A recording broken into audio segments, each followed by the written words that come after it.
Today, take a look at the Pizza Peel Pro. So, we have got our handle. This nice actually has a hanging hook on it, so it's not just a hole so you can hang it on a hook. This has a much nicer utility to it. On the other side, that is threaded.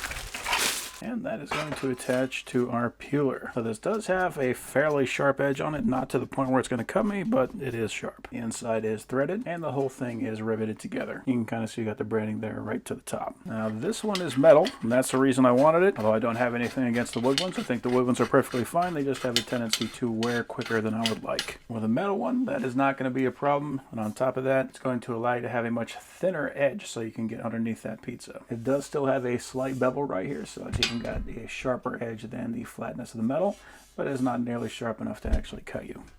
We are looking at right about 12.5 inches, 12 3/8, and a depth of about 14.5 inches at its deepest spot. So we'll do the bottom one first.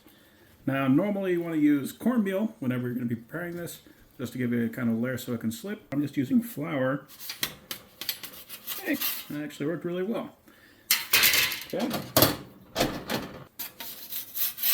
Cool. Okay, let's see what we got.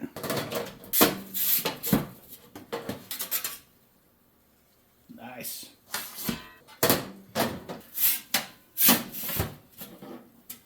There we go.